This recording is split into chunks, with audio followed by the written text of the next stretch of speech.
This level 2 form is really powerful. It has some different things that make the form, in many ways, almost totally different from the level 1. The first exercise that we do in there is an exercise. It's called full body cleansing. Full body cleansing, I love it. It's really powerful, and it's so beautiful. It's so beautiful.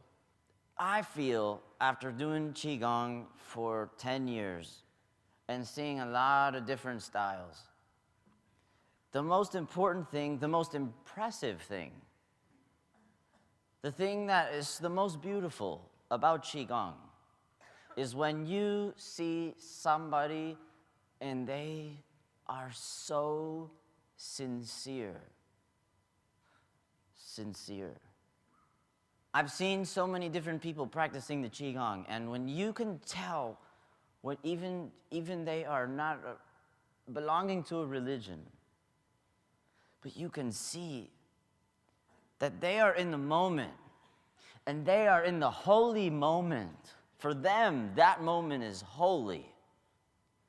And they raise their hands, and there's just so much love and appreciation for what they are feeling. It's different than just making the movement on its own. It's as if it's not just you practicing. And you know, when you practice with this love, with this sincerity, I propose to you that your practice will go from 5 units of energy to 5,000. You have your limited human energy and the unlimited true source energy. Plug in. Plug in. How do you do it? One of the ways that we teach is to use our spiritual heart when we practice. So it's not just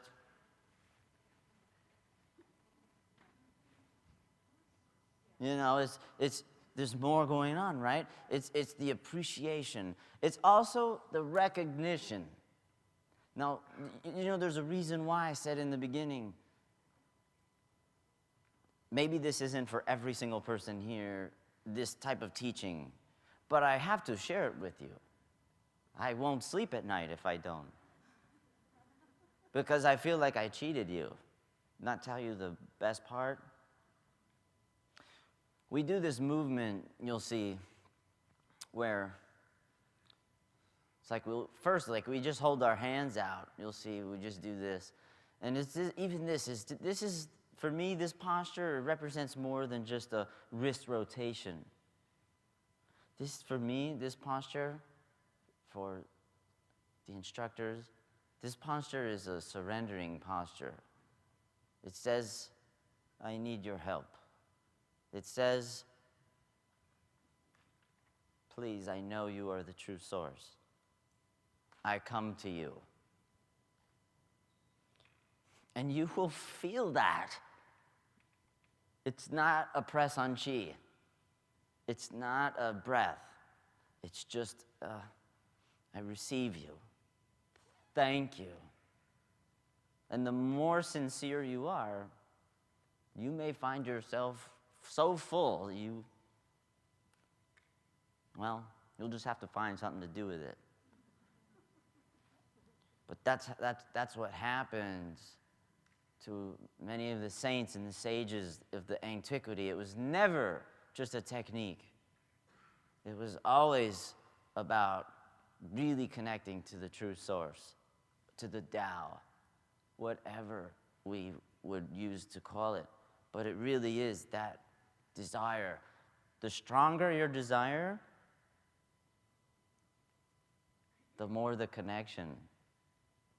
So I always ask everybody, how bad do you want it? Me?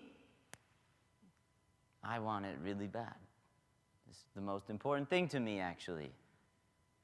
To me, the most important thing is to be able to receive that reciprocation of energy from the true source, to have some interaction. Because if I have that, I have everything else. Without it, I recognize I have nothing. Like I said, maybe that teaching is not for every single head in here. But hopefully you forgive me if it's not for you. You'll still be able to just do the technique, don't worry. Still get lots of results. Now when you do it, Troy's gonna show you, he's gonna have his hands out, and he's just gonna sit there for a moment, and he's just gonna ask. And there is no other word than ask. That's what it is. And you will feel the energy landing on your hand. And then you'll inhale, you'll lift, so you're just watching, because you're going to have plenty of time to do, and you'll scoop up into the upper empty force, and then you'll exhale and spiral, just like in the third posture that you already learned. And then this is where something really amazing happens here. This is where you kind of inhale, and for the first time since you've been practicing, I'll tell you to come off bent knee and look up, which is something I never do either, except here. And in this Y field goal shape, you look up and you, true source, our love for you. You don't have to say it.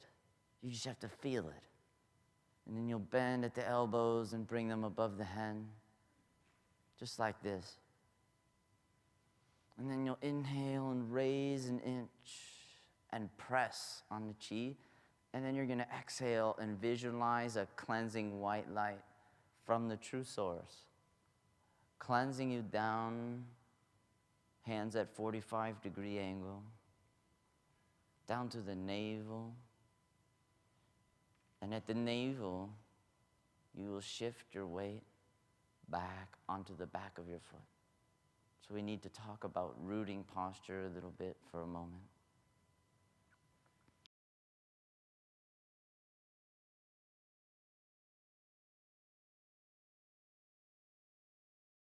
Full body cleansing is basically we're cleansing from head to toe, and it's very powerful.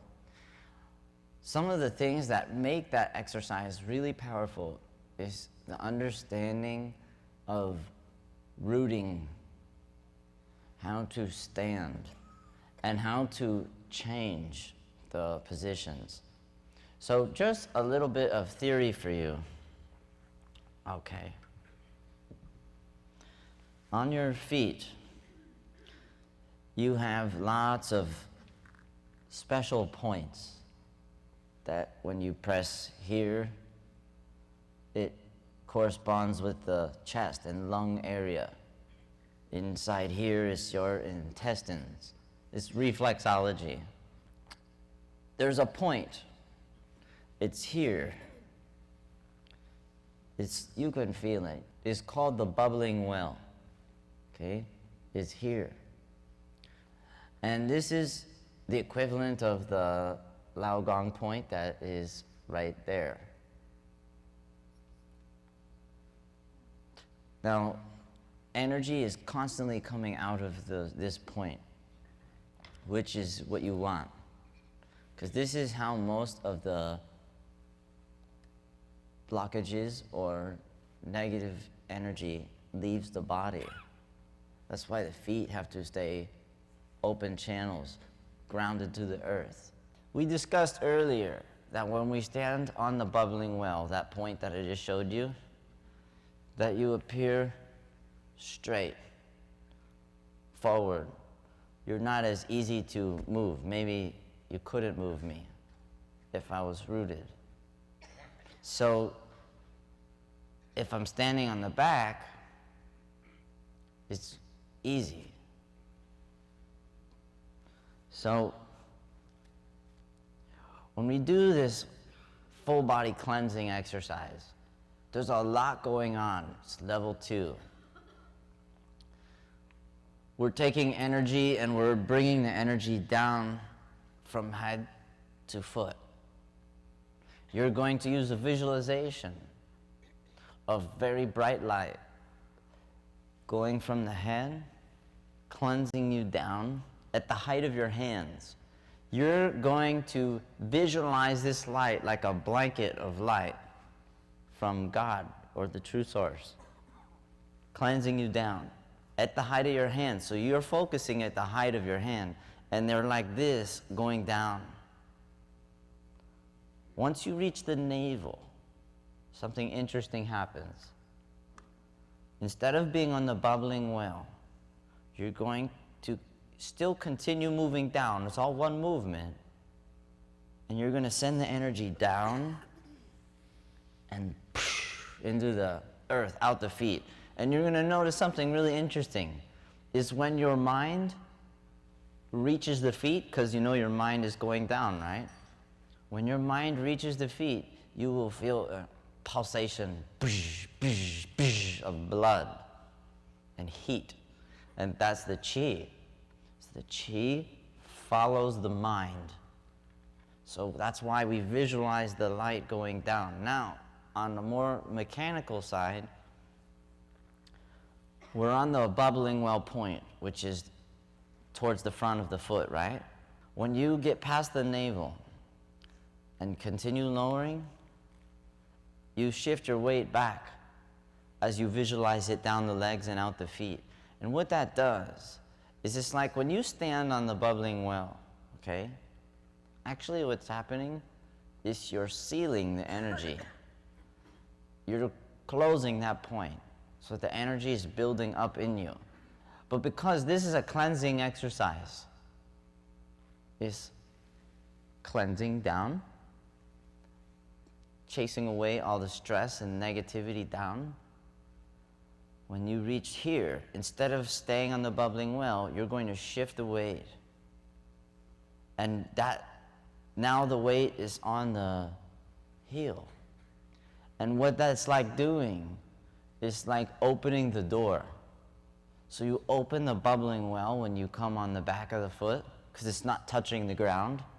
You see? It's like the ground seals it. And when you shift back, it opens it. It's like close the door, open the door. Does it make sense? I'll show you from the side. You see, the points are closed. You'll see that we do a movement, it looks like that. As I'm scanning down, I'm visualizing qi going down me. At that point, all the way down. As I reach here, I'm going to shift my weight back. You see how I'm leaning back? Now, what that's like doing is the energy is shooting out of that point because I've come off of it. So you have the theory.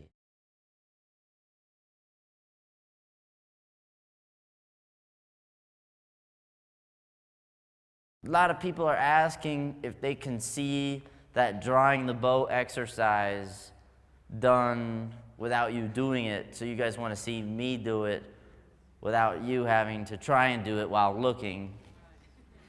Yeah, I can understand that.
So, it's easy, right? Did you notice this one when you lower, like in that? It's kind of like a box shape. This hand here, it has a significant bend on it, so it's not. It keep you from having wrist problems. You have a strong wrist, and then it's like a box that you make, and it's a powerful shape. And when you inhale, you notice I was pulling my hand back, and then exhaling, right? You saw that? What I'm doing here is this is called a projection type of movement. And when you send out, push hands is like this, right? You saw that? Could you see the push hands teaching in there? Like how I push the hand into this position, right? Now, this is different. Instead of catching it and receiving it on this hand, I'm letting it project out. And so I'm visualizing it going from the top hand to the bottom hand and out the fingertips of the bottom hand. So I'm shooting the energy out. I'm not trying to keep it. I'm just transmitting qi. And this really increased the ability for you to do healing on people, and it improves your blood circulation big time. So this is a great exercise. Wonderful. You just do the best you can. One of the things I think people have some issue with is the transition from one side to the other. So it's like when you go, you turn, it's like you open the legs, right? The knees aren't in, they're open. And then when you shift, this should be burning, if you can. If not, then you're still getting benefit, don't worry. But ideally, if you consider yourself an athlete, definitely your spine is not putting any weight. Most of the weight is right there, and this is, you really feel that. That's enhancing the effect. Yeah, and then this isn't all the way out. It's bent at the elbow, and this is creating the box shape. And that shape is very powerful. The spine is straight. Then at the bottom here, when you turn, it's like that twisting. And then ideally, it's the head. It's like there's laser beam going over, like Mission Impossible, right? And if the head touches it, an alarm goes off, right? This is like the ideal, right? So when you turn, you wouldn't necessarily raise your head higher. Does it make sense? So you would turn, you transition, this wouldn't necessarily be going up and down. These are really small details. So I think you'll get it. Let's just practice shifting our weight real quick before we do the form. So why don't we stand?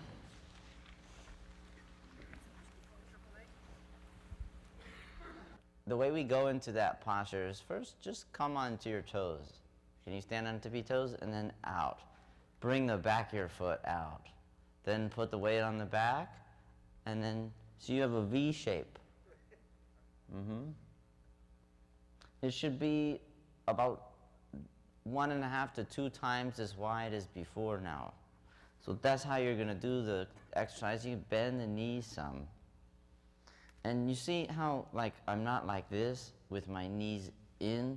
I hold the legs kind of open. Yeah, good. Okay. Of course, do your best. Don't hurt your knees. Okay? Now, without anything fancy, no arm movements, anything, shift your weight to the left and turn to the left. Shift your weight over now more onto your right leg. Turn to the right. Left.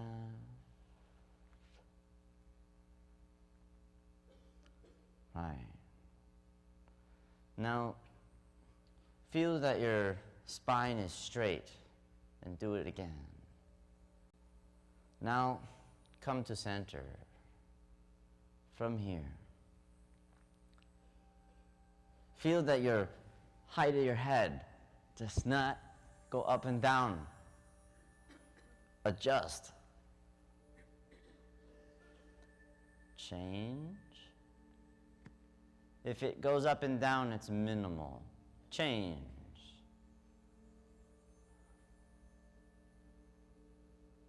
Change. Change. The top of your head is a cup of tea for the emperor. He gets mad when his tea is spilt. Turn.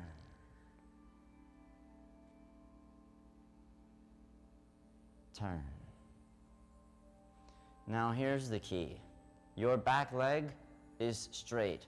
It's almost locked, but it's not quite locked because you don't lock anything.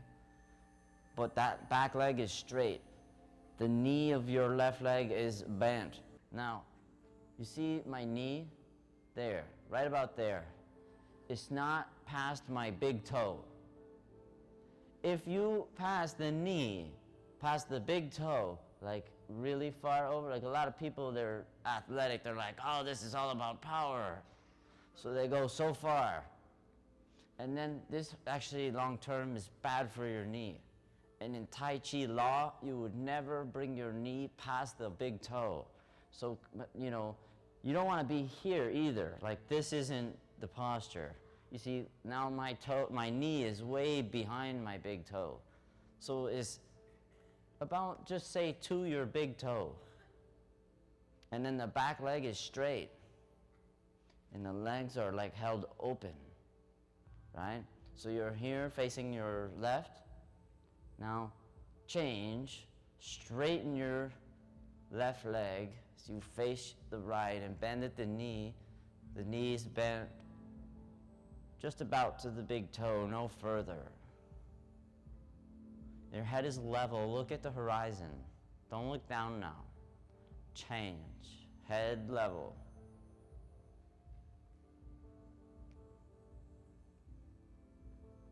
Change.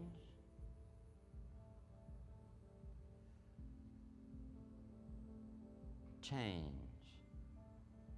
One leg is straight, one leg is bent. Don't pass the big toe.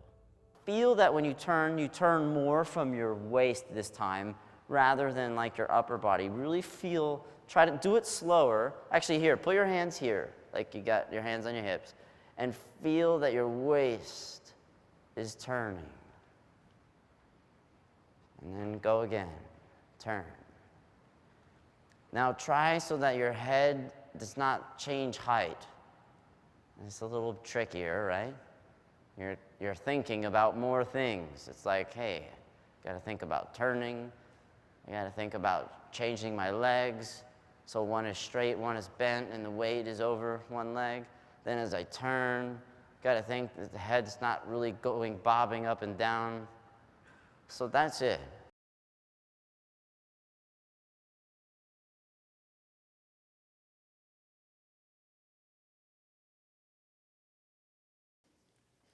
Your breath is taking in the energy from the air, right?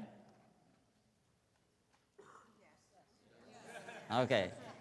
So, when you breathe in, you are taking in the qi. And when you exhale, you are sending qi out too. Some say carbon dioxide, but you're releasing energy. Now, they say in many traditions, like I know even some traditions you wouldn't even think, they say that the number of breaths is how long you will live. Like once you use up your amount of breaths, you're done.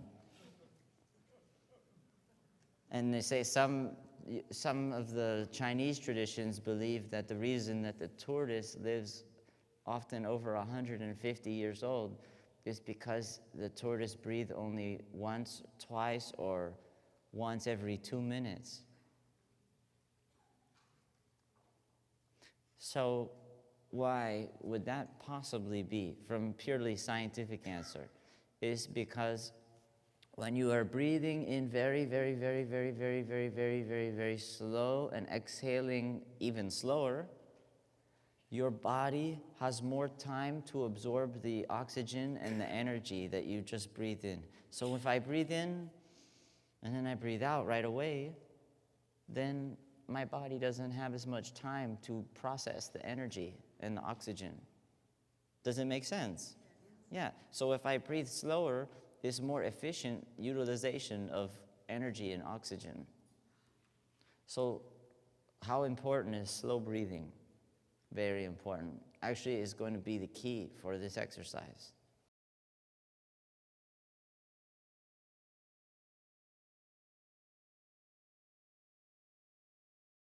A couple of things that you should know about 9-breath method, okay?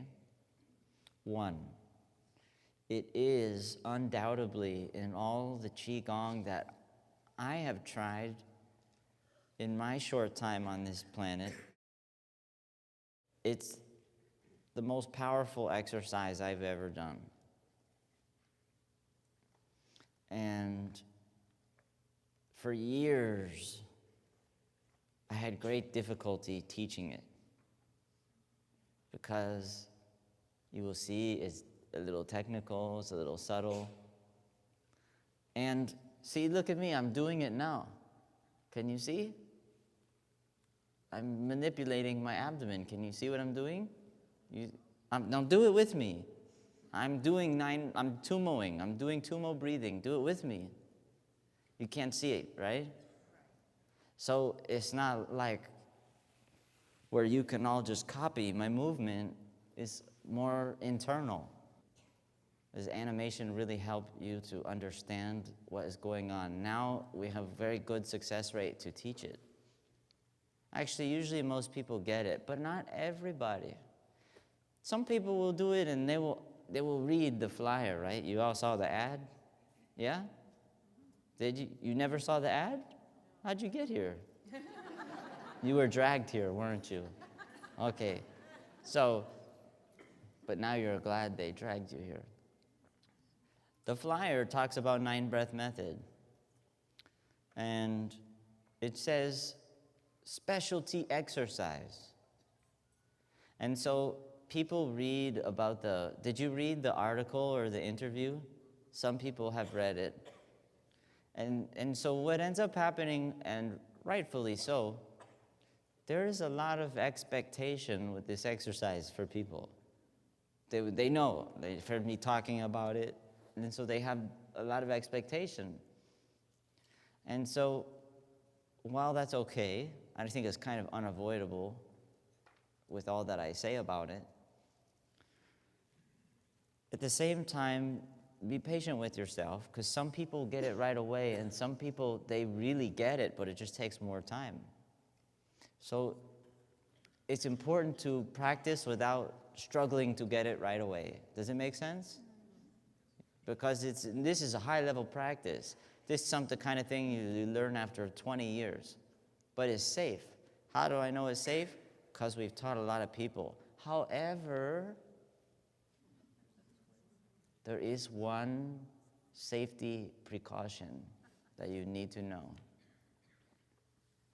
And that is that some people, when they take in this much energy, they get lightheaded. And it's only 9 breaths. And actually, most people don't have the problem. It's only when you get really, really, really, really wild in your breathing that happens. So if you feel a little lightheaded, all you have to do to make the exercise safe is tone it down a little bit.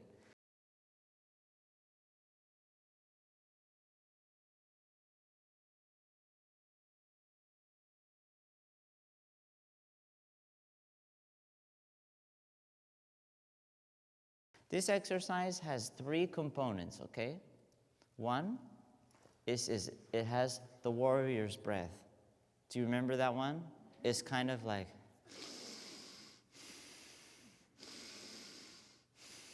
that one. But only 9. Actually, that's not even where the power of the practice is coming from, even though it's illusion that that's where it is coming from. Because you see, oh, that's the grand gesture. It's loud, it looks powerful. but that's not where the power comes from. Stage 2 of the 9-breath method is we do something, it's called a breath lock. You could call it a breath hold. They call them bandhas in yoga. But it's a way to hold the breath. And that is why, you remember we talked about holding the breath? To allow the body to absorb the qi for longer, right? This is the time when people may feel a little bit lightheaded. And so the only risk of 9-breath method is falling on your butt. But it's very rare. And that's why we start out sitting down, see? It's a strategy, okay? So you probably just on your neighbor. But it's so not gonna happen to like it happens to like less than 1% of people. But I am obligated to tell you. See, it's my job to tell you. And all you have to do, if that feeling of lightheadedness is too much, all you have to do is to tone the breathing down. But you know what? You're gonna see me say, I'm gonna be like, and I will encourage most of you, because most of you need to actually really breathe strong. And so you take the 9 breaths, and on the 8th one, you're gonna start to slow down, and on the 9th one, you're going to hold the breath. And then you're gonna do something called the sink down. And this is basically where you have the air is in your chest, right? On the top of the 9th, we hold. And then without exhaling, you will drop the air into your belly. I will explain deeper in a moment. I'm just outlining the technique for you now. And then on the 3rd step, you will do something called the Tumo exhale. And this is the heart of the whole Qigong center, is Tumo breathing. I consider it to be the most advanced technique that we show you. And Tumo breathing can be used outside of 9-breath method, but it's most powerful with the 9-breath method. And what is Tumo breathing? Tumo means, it's a Tibetan word. Tumo means inner fire. And so this exercise can make people feel very hot.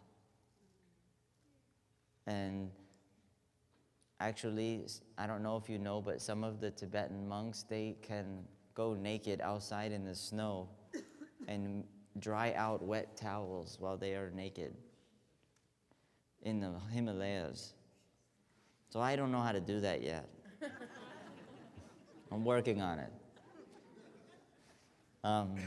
Basically, is Tumo breathing, as I am teaching it, the same as the Tibetans are doing? No, probably not. Actually, you may hear some other teacher call something Tumo breathing. Is it the same? Most likely not. So you have to kind of get, I learned Tumo breathing in this other thing, or this is Tumo breathing this. It's not really, because these are just words. To me, Tumo breathing is a type of pressurization breath. There are 2 different varieties of Tumo breaths that we will use in this workshop. There's the Tumo version A and version B. And basically, let's talk a little bit about it, why we do it.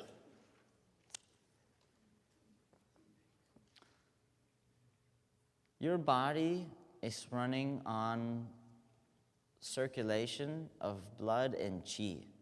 Do we agree? Right? When you go stay at somebody's house, isn't it nicer when their shower has more water pressure? Don't you like that? Yeah. Like, so if you have a nice shower and the water comes out harder, it feels better. You like that, okay? So you want in your body, you want the qi to be like that. So you want the qi to flow more powerfully. And so how come the shower is stronger at somebody's house and weaker at another person's house? The one house has more water pressure, right? So Tumo is dealing with pressure. is pressurization of the qi. So that you take the qi from the 9 breath method, from the 9 warrior breaths, and then you hold to absorb, and then you drop it down, and then in a very gentle, relaxed, calm way, peaceful, effortless way, you put the qi under pressure. And that pressure then sends it through your body so as to circulate the qi. Does it make sense? Okay, so you have the dantian, right? It's the cauldron, the collection point for qi. And when we learn how to use very subtle manipulation of the abdomen during exhale, that is when the greatest power of 9 breath method comes out. But you want to know something? Most people, they're, but not you guys, but they'll try too hard in the beginning. They think, oh, he says to push my abdomen out and down as I'm exhaling, so, or, too much. This has to be, it's like, just, you wouldn't even know. You stay calm. Why is that important? Because if you are trying too hard and you are getting too tense, your muscles will tighten, and then that stops the qi flow. So the qi needs you to relax. So this is like the scale, the pros and cons of 9 breath method, you could say, is one, it's very technical, yet in through the technical, it's like you stay relaxed. So those things are not always easy to do, but you will do it. You will. I'm just letting you know to do it like a child. Does it make sense? Yeah. This is not like martial arts at all. It's very gentle. Although this will really enhance your martial arts. But this is this very, very soft internal. Okay, now, let's do a practice together. If you can sit on the front 1/4 of your chair.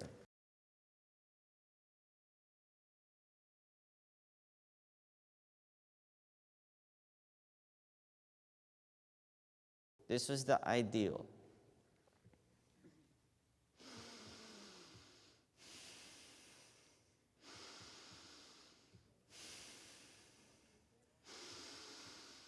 It's full.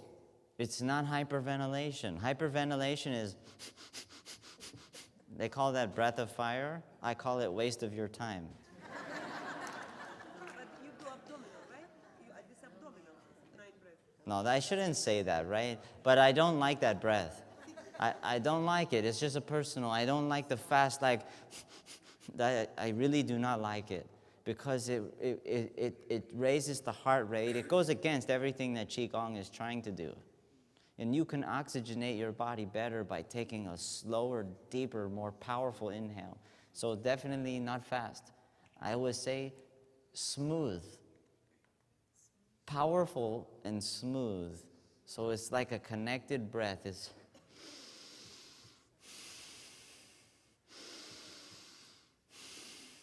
connected.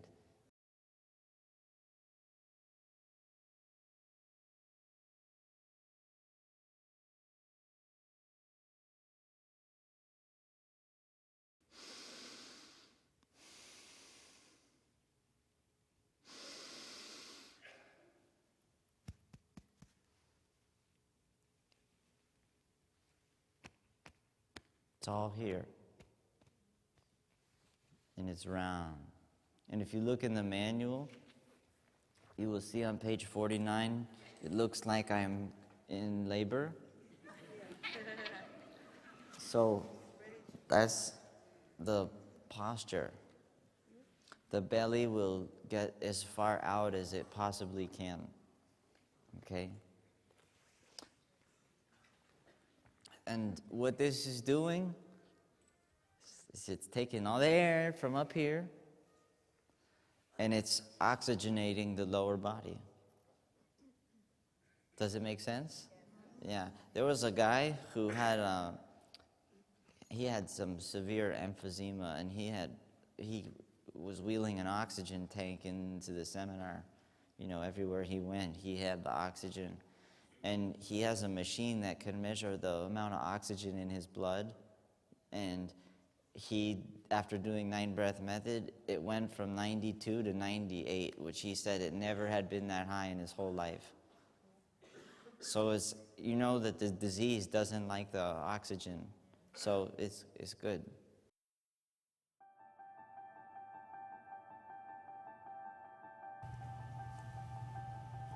We'll guide you through the process. As you breathe out all your air, lean forward.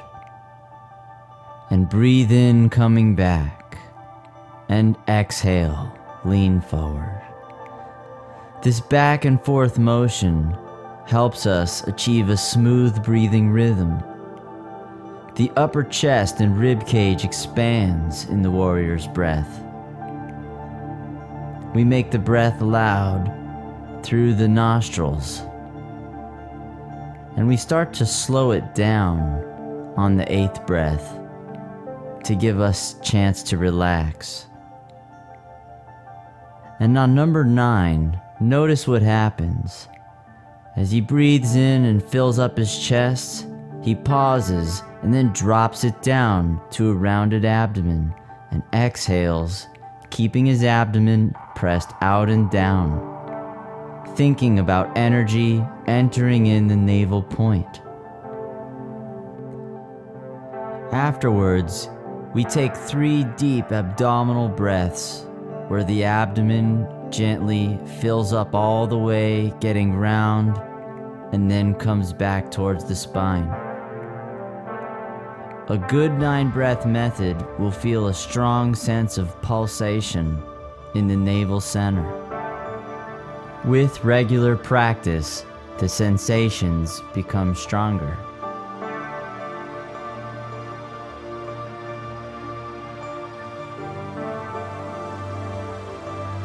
Version B is a little bit more involved. The warrior's breath is the same. We take deep, connected breaths. The inhale rises into the chest, and the exhale comes down naturally with gravity. Each breath is deep and powerful, in through the very tip of your nose, making a sound. Of course, we always slow down on number 8 to prepare for relaxing. And at the top, we hold the breath for a moment. Hold, and then drop it down to a rounded abdomen. Exhale, and bring back a completely relaxed abdomen towards the spine, thinking about the energy going inside the dantian. And then, we bring the abdomen slowly back and tighten it down softly. Back, tightening down softly.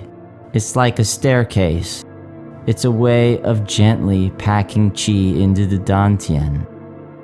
You can make that tumo exhale go on for 30 seconds, even a minute. The gentle abdominal breathing helps to circulate all the energy we've absorbed.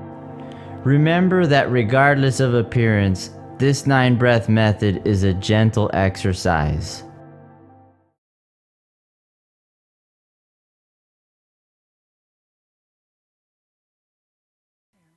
This is Sharon. Everybody say hi. And she's gonna be the person that represents all of us. So I know a lot of you are thinking right now, or some of you maybe, wow, Sharon is really lucky. I wish that was me. I know there's some people that need healing, they're really thinking that. Other people know.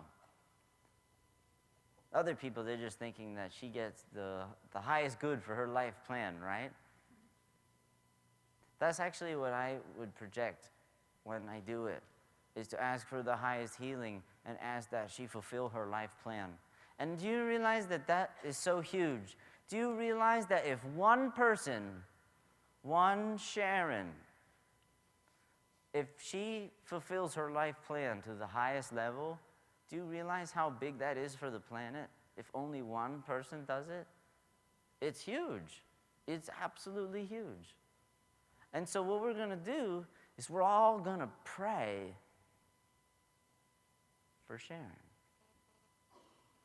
And all our focus is going to go to one person, and we're not going to think about ourselves at all.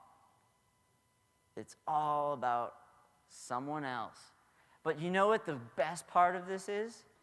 Is that we're going to go into this with a really special mental programming that you're already very familiar with. And that is that all is one. You see her sitting there, and she is from the same one source as you. She actually, believe it or not, is like you, is you. She is another reflection of the great you. And so when we give her the healing, all of us, with a sincere heart, actually what's going to happen is Sharon's not going to be the only one receiving it. You're all going to get it because all is one. So we're all going to focus on her, but we're going to focus on her knowing all is one. Does that make sense? And what I find is that sometimes that even the people that are not receiving any hands on them at all gain a lot. So we'll go through the process together. Okay. So you can relax in your chair, but keep the spine straight, if you will. If you want to, if you feel it'll help you to focus better, you can sit on the edge of the chair if you want to. Otherwise, you can just relax. It's up to you. But what I'm going to ask you to do is close your eyes. If we can have some music.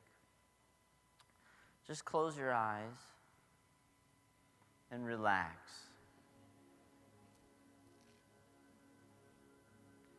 You just turn it down a little bit. And think in your mind about relaxing. Think about your breathing into the belly. And let's pray together for a moment. Pray for Sharon.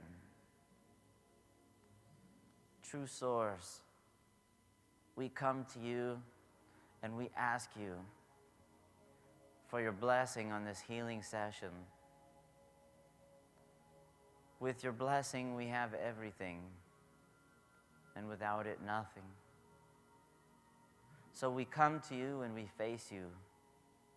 On hand and knee, we ask, may you give Sharon the highest healing for fulfilling the best possible life plan for her. May you make her as useful as possible. So I just ask you, the audience, to think about Sharon right now. And just think about her on the stage and send her your love. Send her your best intentions. Send her your highest wish so that she may become fully healed in this moment. Fully empowered to be of service.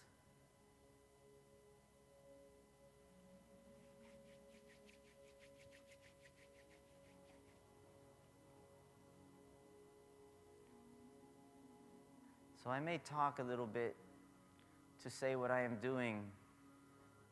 However, you, if you can, be so grateful, is to just keep praying as well. I'll start off with a massage to help her relax. It usually helps before you send the chi to massage the area where you're going to lay your hands.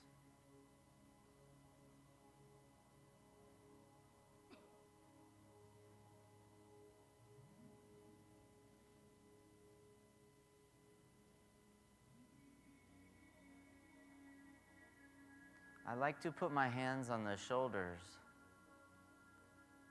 For me, it's the easiest way because the energy always knows where to go. It really doesn't matter where you put the hands.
So just think about sending all your love,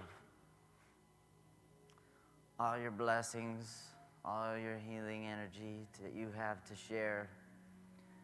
Just open your heart and send it up here to her. All is one. All is one. And remember that all is one.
In many ways, it's like praying and breathing for the person.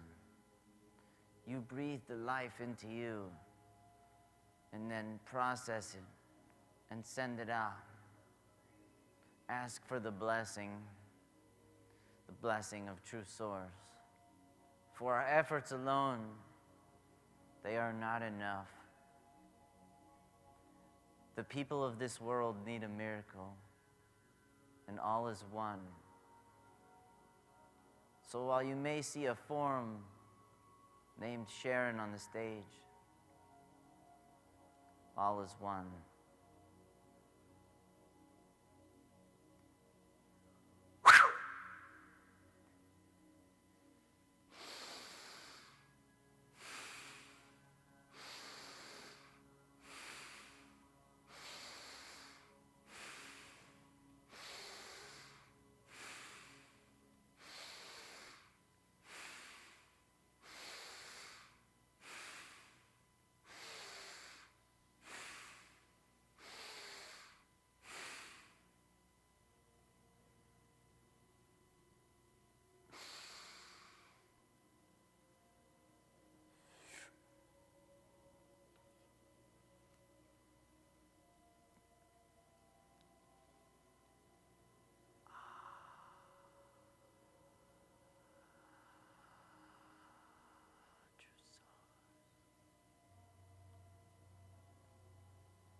So I'm gonna pat on her back a little bit where I'm sending the energy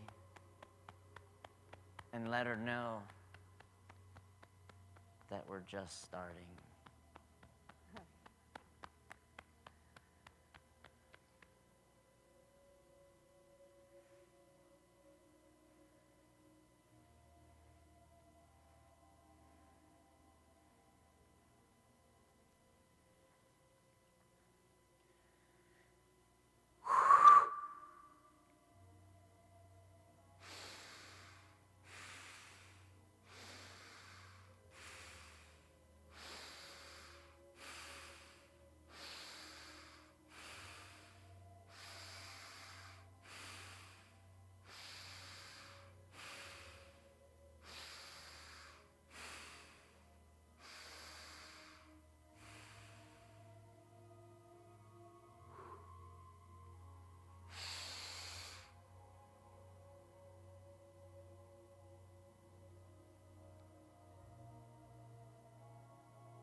So send all your love, all your prayers. Concentrate. Think about it. Sharon, if one of us makes it, we can all make it. For all is one. Let's pray that she fulfill her highest good in this life. Pray with all your love, all your heart.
Thank you,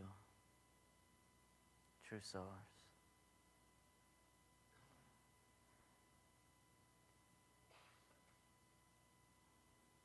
May the glory be all yours. Amen.